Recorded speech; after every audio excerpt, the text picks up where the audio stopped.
नमस्कार विद्यार्थी व पालक मित्रांनो. करिअरच्या बाबतीत पुढच्या भागाकडे आपण जाऊयात, की अनेक विद्यार्थ्यांना वेगवेगळ्या क्षेत्रामध्ये करिअर करायचं असतं. वास्तविक पाहता करिअरचे अनेक मार्ग उपलब्ध आहेत. 7,000 पेक्षा जास्त करिअरचे मार्ग उपलब्ध आहेत. 350 पेक्षा जास्त विषयात एम ए करता येतं. 200 पेक्षा जास्त विषयात कॉमर्समध्ये तुम्हाला स्पेशलायझेशन करता येतं. जर तुम्हाला इंजिनिअरिंगला जायचं असेल तर किमान 60 ते 70 पेक्षा जास्त वेगवेगळ्या क्षेत्रामध्ये तुम्हाला इंजिनिअरिंग करता येतं. जर तुम्हाला डॉक्टर व्हायचं असेल तर किमान 50 पेक्षा जास्त स्पेशल डॉक्टर तुम्हाला होता येतं. म्हणजे केवळ एमबीबीएसच नव्हे तर डॉक्टरमध्ये सुद्धा स्पेशालिटी आहेत. तिथं तुम्हाला वेगवेगळ्या पद्धतीचे डॉक्टर होता येतं. मला सांगायचा पार्ट असा आहे. परंतु हे करिअर निवडताना मेजर काही क्रायटेरिया आपण विचारात घेतल्या पाहिजेत. बेसिक मूलभूत ज्या गोष्टी आपण विचारात घेतल्या पाहिजेत. मी मागच्या व्हिडिओमध्ये म्हटल्याप्रमाणे करिअर निवडणं हे भाजी निवडणं इतकं सोपं नाही. हे एखादं वाचण्याचं पुस्तक निवडण्या इतकं सोपं नाही. आणि म्हणून विद्यार्थी व पालक मित्रांनो, पुढच्या 40 वर्षांचा विचार करून आपल्याला करिअरची निवड करावी लागते. आणि आज आपण या व्हिडिओमध्ये प्रामुख्याने तुम्ही शेवटपर्यंत व्हिडिओ पहा. ज्या 7 गोष्टी तुम्हाला अतिशय उपयोगी आणि महत्वाच्या गोष्टी आहेत, ज्या कोणीही आतापर्यंत तुम्हाला फील्डवरती येऊन सांगितलं नसतील, कुठल्या व्हिडिओच्या माध्यमातून तुमच्यापर्यंत पोहोचवलं नसतील, अशा 7 गोष्टी मी तुमच्यापर्यंत आज पोहोचवणार आहे करिअर निवडीच्या संदर्भात. त्यातली सर्वात महत्वाची गोष्ट म्हणजे आवड. करिअर निवडण्यामधली सर्वात महत्वाची गोष्ट म्हणजे आवड. तुम्हाला ते करिअर खरंच आवडतंय का? एखाद्या मुलाला करिअर करायचंय, डॉक्टर व्हायचंय, पण त्याला ब्लड पाहिल्यानंतर चक्कर येते, त्याला पेशंट पाहिल्यानंतर चक्कर येते, त्याला ऑपरेशन करताना चक्कर येते, त्याला स्वतःला इंजेक्शन घेण्याची भीती वाटते. म्हणजे मला सांगायचं पाठ, त्याला डॉक्टर व्हायची त्याची क्षमता आहे, त्याची बौद्धिक क्षमता आहे, पण त्याला या गोष्टी त्रासदायक ठरत असतील तर तो डॉक्टर म्हणून उत्तम प्रकारचं करिअर भविष्यामध्ये करू शकत नाही. म्हणजे तुम्हाला एखाद्या क्षेत्रामध्ये करिअर निर्माण करायचं असेल, करिअर उभं करायचं असेल, ते करिअर निवडायचं असेल तर तुम्हाला मनोमन आवड असणं फार गरजेचं आहे. कारण मी नेहमी म्हणतो, जर तुम्हाला आवड असेल तर तुम्हाला सवड मिळते, सवड असेल तर तुम्हाला त्या गोष्टीत आनंद मिळतो, ज्या गोष्टीत आनंद मिळतो तीच गोष्ट सतत सतत रिपीट होते, आणि जी गोष्ट सतत सतत रिपीट होते त्याच गोष्टीचा रिझल्ट असो, मग ती कोणतीही गोष्ट असो. मग करिअर निवडताना सर्वात महत्वाचा पार्ट, तुम्हाला त्या क्षेत्रातली आवड आहे का? दुसरा सर्वात महत्वाचा पार्ट आहे विद्यार्थी मित्रांनो, तुमची बौद्धिक क्षमता. आता प्रत्येक करिअर हे बौद्धिक क्षमतेनुसार ठरलं जातं का? नाही. परंतु काही करिअरची क्षेत्र अशी आहेत की तिथं तुमची खरंच बुद्ध्यांक, तुमचा ज्याला आपण आयक्यू म्हणतो, तो प्रचंड स्ट्रॉंग असावा लागतो. जेई सारखी एक्झाम आहे, जेईई सारखी ज्याला म्हणतो आपण, इंजिनिअरिंग साठी नॅशनल लेवलवरती जी एक्झाम घेतली जाते, 15 लाख विद्यार्थी त्या एक्झामला दरवर्षी भारतात ट्राय करतात. परंतु सिलेक्शन रेशो किती आहे? 3% सुद्धा रेशो नाहीये. एनडीए सारखी जी तुमची एक्झाम आहे, एनडीए ज्याला आपण नॅशनल डिफेन्स अकॅडमीची, त्याचा सिलेक्शन रेशो 1% सुद्धा नाही. साधारणपणे नीटची एक्झाम जर तुम्ही पाहिली, म्हणजे मेडिकलसाठी ऑल इंडिया लेवलवरती जी एक्झाम होते, त्या एक्झामला साधारणपणे 30 लाख विद्यार्थी दरवर्षी भारतातनं प्रयत्न करतात. सिलेक्शन रेशो किती आहे? अनेक विद्यार्थी अभ्यास करतात तरी त्यांना त्या गोष्टींचा रिझल्ट येत नाही. अनेक विद्यार्थी उत्तम प्रकारचे क्लासेस लावतात, मग अगदी दिल्लीला क्लासेस लावतात, पुण्याला क्लासेस लावतात, मुंबईला क्लासेस लावतात, नगरला जातात, लातूरला जातात, नांदेडला जातात, ह्या सगळ्या ठिकाणी जाऊन लाखो रुपये फीस भरतात, विद्यार्थी अभ्यास देखील करतात, तरी त्यांना सक्सेस मिळत नाही. कारण तिथं सर्वात महत्वाचा पार्ट बौद्धिक क्षमता. विद्यार्थी मित्रांनो, 10वी पर्यंत तुम्ही किती अभ्यास केला, किती मार्क्स मिळाले, ह्या भाग थोडा बाजूला ठेवा. 11वी-12वी नंतर होणाऱ्या एक्झाम ह्या बौद्धिक क्षमतेवरती असतात. थोडक्यात त्या स्पर्धा परीक्षा असतात. याचा देखील आपण प्रामुख्याने विचार करणं फार गरजेचं आहे. कारण करिअर निवडताना एखाद्या करिअरमध्ये संधी आहेत, पण तुमची बौद्धिक क्षमता तेवढी आहे का, याचा सुद्धा विचार होणं फार गरजेचं आहे. तिसरा सर्वात महत्वाचा पार्ट आहे शारीरिक क्षमता.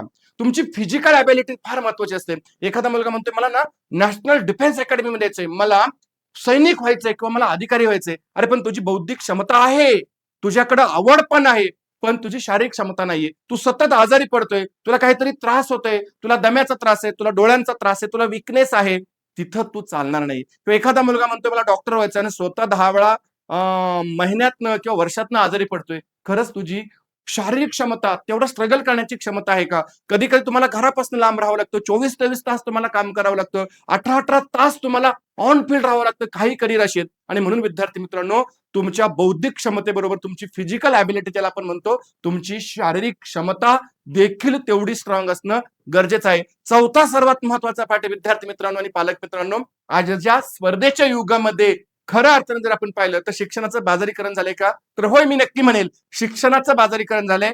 आज हुशार विद्यार्थ्यांना शिक्षण घेणं खरंच शक्य आहे का? तर कधी कधी पैसा देखील मॅटर होतो.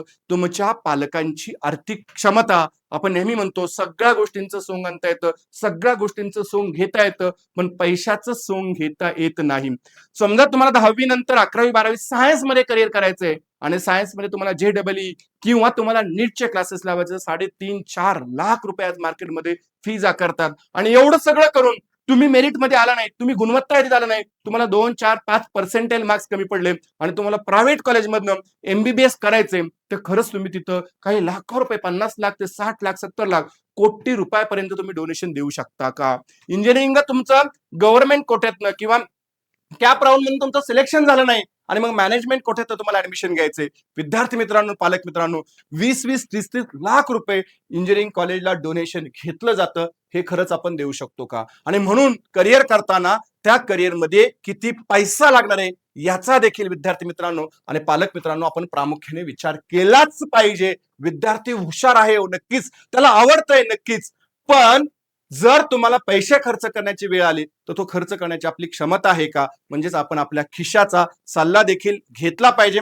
पुढचा सर्वात महत्वाचा पार्ट, करिअर करण्यासाठी तुमच्याकडे उपलब्ध असणारा वेळ, तुमची घरची आर्थिक परिस्थिती किती आहे, तुम्हाला किती वेळात, किती वर्षात पुढच्या तुम्हाला अभ्यास करून एखादा शॉर्ट टर्म डिप्लोमा करून घरी हातभार लावण्यासाठी तुम्हाला कामाची किती गरज आहे, म्हणजे करिअर करण्यासाठी तुमच्याकडे किती वेळ उपलब्ध आहे. पालक मित्रांनो, अगदी 5 वर्षांपासून 10-15 वर्षापर्यंत काही काही क्षेत्रामध्ये यशस्वी होण्यासाठी किंवा करिअर करण्यासाठी वेळ द्यावा लागतो.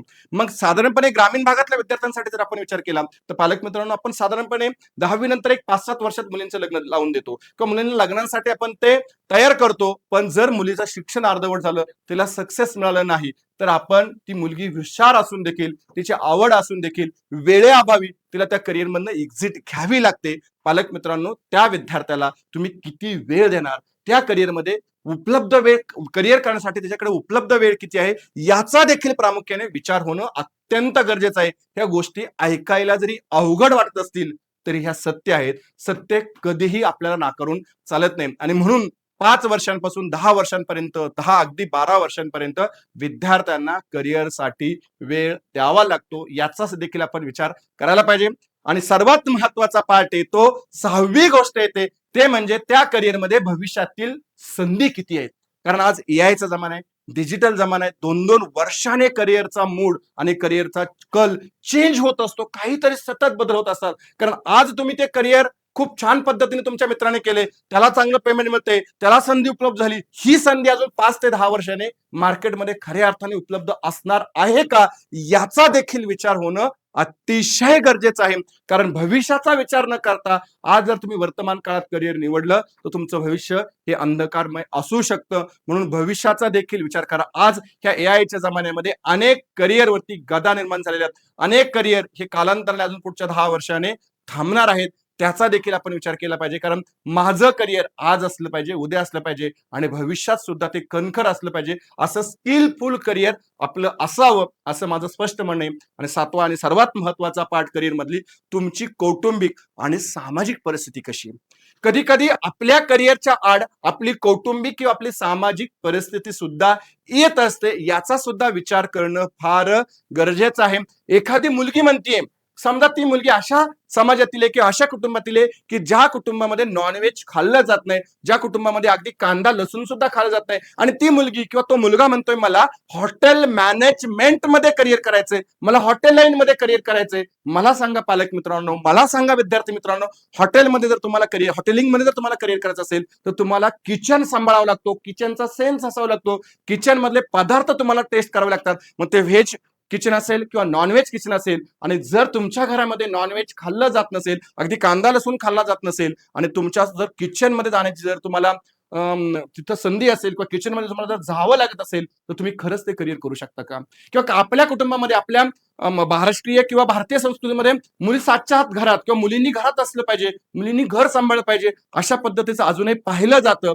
आणि मग जर त्या मुली म्हणते मला एअर होस्टेस व्हायचंय, मला हवाई सुंदरी व्हायचंय, मला पायलट व्हायचंय, पण ह्या लोकांचं जीवन सतत बाहेर असावं लागतं, यांना डे नाईट ड्युट्या कराव्या लागतात. जर हे तुमच्या कुटुंबाला मान्य असेल, हे तुमच्या समाजाला मान्य असेल, म्हणजे मला सांगायचा पाठ आहे तुमची कौटुंबिक आणि सामाजिक परिस्थिती देखील. मग बऱ्याचदा त्या विद्यार्थ्याने त्या क्षेत्रातील डिग्री घेतलेली असते, पण कौटुंबिक विरोध त्या ठिकाणी येतो, सामाजिक विरोध त्या ठिकाणी येतो आणि मग डिग्री असून सुद्धा त्यांच्या मनासारखं करिअर करता येत नाही. आणि म्हणून पालक मित्रांनो आणि विद्यार्थी मित्रांनो, त्या विद्यार्थ्याची आवड, त्याची आर्थिक क्षमता, त्याची बौद्धिक क्षमता, त्याची शारीरिक क्षमता, तुमची आर्थिक क्षमता, त्याच्या करिअरतील भविष्यातील संधी, तुमची कौटुंबिक असणारी आवड आणि तुमच्याकडे सर्वात महत्वाचा किती वेळ उपलब्ध आहे, ह्या वेळेचा सुद्धा विचार करणं गरजेचं आहे.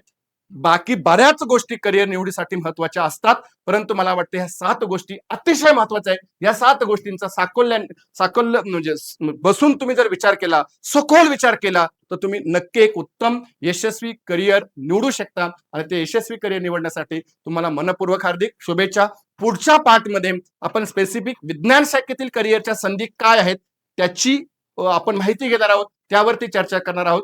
तत्पूर्वी हा व्हिडिओ तुमच्या मित्रांपर्यंत नक्की पोहोचवा, दिलेल्या चॅनलला सबस्क्राईब करा आणि लाईक करा. मनापासून धन्यवाद.